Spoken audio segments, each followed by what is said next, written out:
శ్రీమాత్రే నమః శ్రీ గురుభ్యో నమః. మనల్ని ఇంకొకళ్ళు అడిగినటువంటి ప్రశ్న ఏమిటంటే, గత సంవత్సరం బాబు పుట్టినటువంటి తిదట చతుర్దశి, ఈ సంవత్సరం చేసుకోవాలనుకుంటే మరుసటి సంవత్సరమో ఆ తర్వాత సంవత్సరమో అమావాస్య వచ్చింది. మా పిల్లవాడు పుట్టినరోజు అమావాస్య నాడు పుట్టింది, అమావాస్య కాదు కదండి, మరి ఈ సంవత్సరం అమావాస్య నాడు వచ్చింది, పుట్టినరోజు చేయొచ్చా అని అడిగారు. అసలు మీరు డేట్ ప్రకారంగా పుట్టినరోజు చేస్తే అంతకన్నా దౌర్భాగ్యం ఇంకోటి లేదు. ఒకవేళ మీరు డేట్ ప్రకారంగా పుట్టినరోజు చేశారు అంటే దాన్ని హ్యాపీ బర్త్డే అనండి తప్ప పుట్టినరోజు అనకండి. ఎందుకంటే బర్త్డే అనేటువంటిది ఇంగ్లీష్ పదం.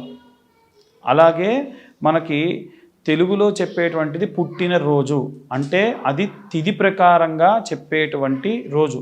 కాబట్టి ఎవరికైనా మీ పుట్టినరోజు ఏ తిథి నాడు అనేటువంటిది తెలుసుకోవాలి అంటే మీరు మాకు మెసేజ్ చేయండి, మీరు పుట్టినటువంటి డేట్, టైం.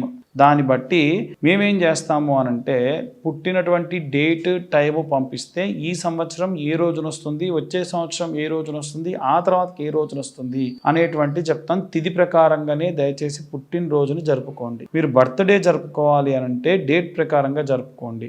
ఎందుకనంటే మన సాంప్రదాయము, మన సనాతన ధర్మం చెప్పేటువంటిది పుట్టిన రోజున, ఆ తిథి రోజున తలస్నానం చేయడము, తలకు నూనె పెట్టించుకోవడము. తలకు నూనె పెట్టేటప్పుడు పెట్టేటువంటి తల్లి కానీ లేకుంటే అక్కగారు కానీ అత్త కడుపు చల్లనా, అమ్మ కడుపు చల్లనా, నీ కడుపు చల్లనా, నా కడుపు చల్లనా, కొడుకులకు కోటవై మనవలకు మందవై వర్ధిల్లు అని ఆశీర్వాదం చేస్తూ తలకు నూనె పెట్టి ఒంటికి నలుగు పెట్టి ఎంతో సాంప్రదాయబద్ధంగా కుంకుడు గింజల్ని కొట్టి దాన్ని మరగపెట్టి తలస్నానం ఆచరింపజేస్తారు. చూడండి, వింటుంటేనే ఎంత బాగుంది. అలా కాకుండా ఆ బర్త్డేలని ఆ కేకులలో ముఖాలు ముంచి దాన్ని ఒళ్ళంతా రాసి ఆ అగరబత్తి వెలిగించే సమయానికి స్ప్రేలు కొట్టి అదొచ్చి మీ ఒంటి నిండా అంటుకుపోయి ఆ మంటంతా అంటుకుపోయి ఎందుకు ఈ దౌర్భాగ్యం?